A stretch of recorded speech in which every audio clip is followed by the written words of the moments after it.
네, 안녕하세요. 말씀 베이커리 206번째 시간 함께 기도하심으로 시작하겠습니다. 거룩하신 주님 감사합니다. 주님의 말씀을 묵상합니다. 성령님께서 말씀에 조명이 되어 주시옵소서.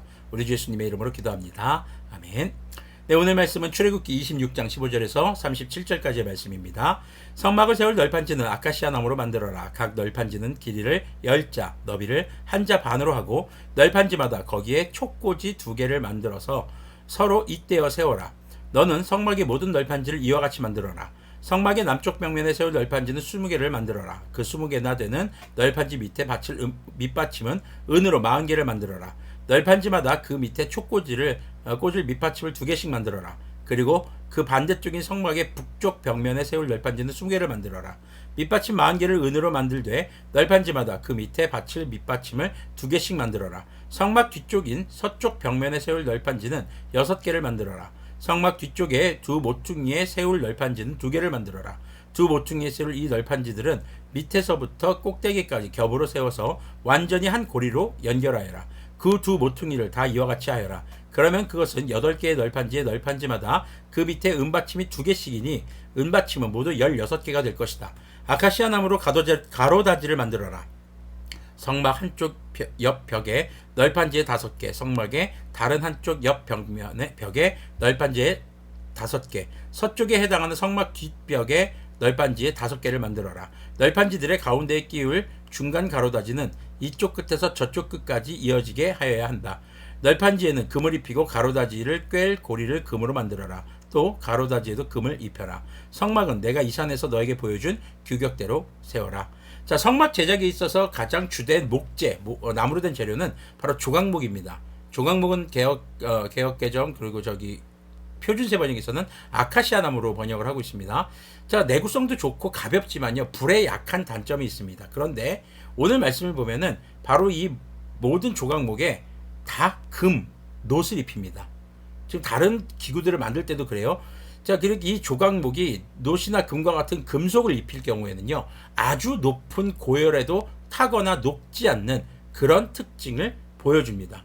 금도 잘 녹잖아요. 근데 훨씬 더 높은 열에도 견딜 수 있는 그런 상태가 되는 것이죠. 자, 교회를 구성하는 건요, 단순한 건물이라고 생각하시면 안 됩니다. 진정한 예배 장소, 하나님을 만나는 곳은요, 바로 조각목과 같이 연약한 우리들이 주님의 은혜를 입어서 고열에도 견디는 튼튼한 널판이 되고요. 그리고 이것이 이 널판이 따로따로 노는 것이 아니라 연결되어 있듯이 바로 성도들의 연합을 통해서 성도들이 연합하여서 주님을 예배하고 만나는 공간인 성소와 지성소를 구성하게 되는 것입니다. 결국 우리가 드리는 예배는요, 목회자 한 사람이 준비하는 것이 아니라 모든 성도들이 함께 힘을 모아 연합하여 준비하는 예배가 되는 것이죠. 그리고 우리가 간과해서는 안 되는 것이 바로 은받침입니다. 2개의 은받침으로 기초를 세우고 바로 그 은받침 사이에 널판을 끼워서 고정시키는 것이죠. 이때 은받침은요, 조각목을 사용하지 않습니다. 그냥 은 자체만 씁니다. 은받침 하나당 은 한 달란트가 사용이 되는데 그것은 오늘 본문에는 안 나와 있어요. 출애굽기 후반에 가면은 그 내용이 38장에 등장을 합니다. 자, 한 달란트는 34kg입니다. 34kg짜리 은받침이 제작되는 겁니다. 근데 그 2개가 한 세트가 되는 거예요. 아주 견고한 거죠. 그리고 이 2개의 은받침이 하나의 널판을 받침으로 어느 곳에서든 좀 바닥이 고르지 못한 곳에서도 균형을 잡을 수 있도록 이 2개의 은받침으로 조절하게 되는 것이죠. 자, 그래서 그렇게 지성소를 세울 수 있도록 하는 겁니다. 자, 아시는 분들은 아시겠지만 저의 결혼 반지는 은으로 되어 있습니다. 네, 은반지예요. 보여드릴게요. 네, 은반지. 보통 결혼 반지 은으로 안 하죠. 왜요? 싸니까요. 맞아요, 싸요. 이 은반지 만드는데 주문 제작하는데 5만 원밖에 안 들었어요, 하나에. 자, 가격을 얘기하려고 하는 것이 아니라 왜 은받침을 했냐면 바로 오늘 이 본문 때문입니다. 널판을 세우는 밑에 받침, 묵직한 받침, 견고한 받침, 바로 은으로 은 2개로 만든 은 덩어리 2개로 만든 받침. 그래서 우리 아내와 저의 가정이 주님을 예배하는 그 공간, 교회를 세워가는 그런 가정이 되길 바라면서 그런 마음을 담아서 은반지로 결혼 반지를 만들게 되었습니다. 물론 저희 결혼 반지는 은으로 제작했다는 것 말고도 놀라운 비밀 몇 가지가 있지만 지금은 가르쳐드리지 않을 거예요. 네. 자, 우리 신앙 역시 이 성소의 널판과 그리고 가로다지 그리고 이 은받침에서 깊은 의미들을 찾을 수 있습니다. 묵직함이라는 것은요, 뿌리 깊은 신앙, 또 오랜 신앙생활과의 연관이 깊습니다. 그리고 어떤 상황에서든 주님을 향한 예배가 흔들리지 않도록 균형감과 무게감이 있는 그런 믿음의 기초를 세워가야 하는 것을 말하고요. 성도가 함께 또한 연합해야 하는 것을 말합니다. 그리고 조각목 같은 우리가 주님의 은혜로 성령님의 충만함으로 금이나 노스로 싼 것처럼 튼튼한 그런 널판이 돼서 어떠한 영적 공격에도 약해지지 않는 그런 견고한 교회가 우리들의 연합을 통해서 세워지기를 소망해 봅니다. 자, 31절부터 계속 보면요. 청색실과 자주색실과 홍색실과 가늘게꼰 모시실로 휘장을 짜고 그 위에 그룹을 정교하게 수를 놓아라. 휘장을 아카시아 나무로 만든 네 기둥 위에 드리워야 하는데 기둥마다 거기에 모두 금을 입히고 금 갈고리를 달아야 하며 이 기둥들은 은으로 만든 네 받침 위에 세워야 한다. 너는 그 휘장을 갈고리에 걸어서 늘어뜨리고 그 휘장 뒤에 증거궤를 들여놓아라. 이 휘장이 너희에게 성소와 지성소를 구별할 수 있게 하는 것이다. 하나의 휘장막은 성소와 지성소를 구별합니다. 이 휘장막을 만드는 것도 청색실, 자주색실, 홍색실, 가는게꼰, 모시실, 흰색실이에요. 그래서 네 가지 실로 수를 놓아서 만들어야 했습니다. 어제 우리가 묵상했던 성막 덮개, 첫 번째 덮개와 같은 그런 형태의 수를 놓았던 것으로 보여집니다.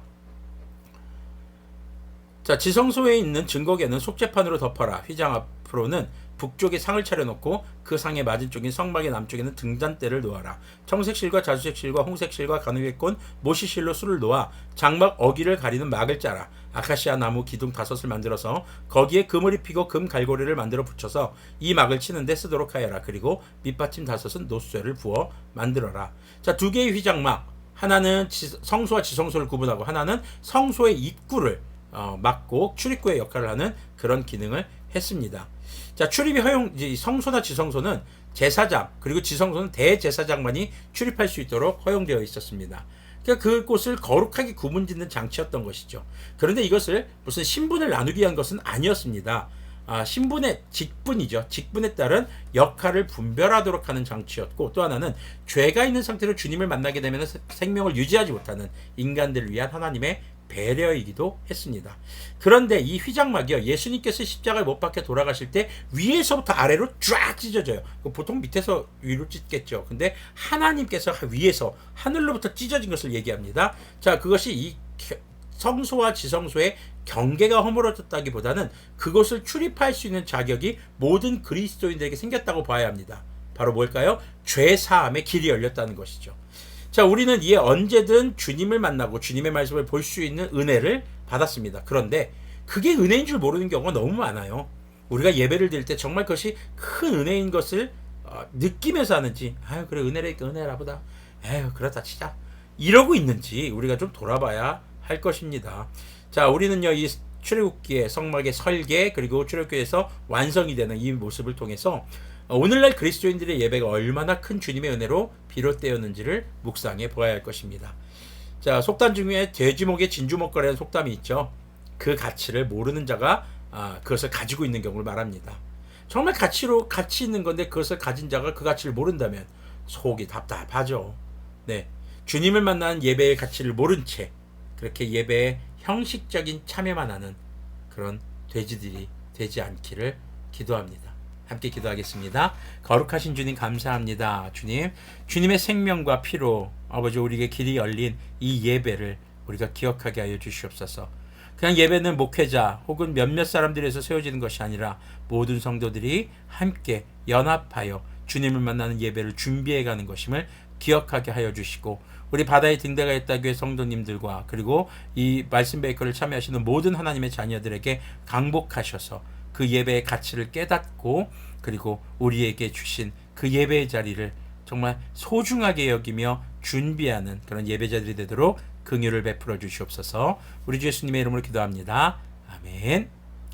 네, 오늘 하루의 삶이 견고하고 묵직한 신앙인의 삶, 예배자로서의 삶이 되시길 바라고요. 그러한 삶을 통해 여러분들의 삶에 주님께서 주신 예배가 견고하게 세워져가 주님을 정말 기쁘게 만나는 그런 예배가 되시기를 소망합니다.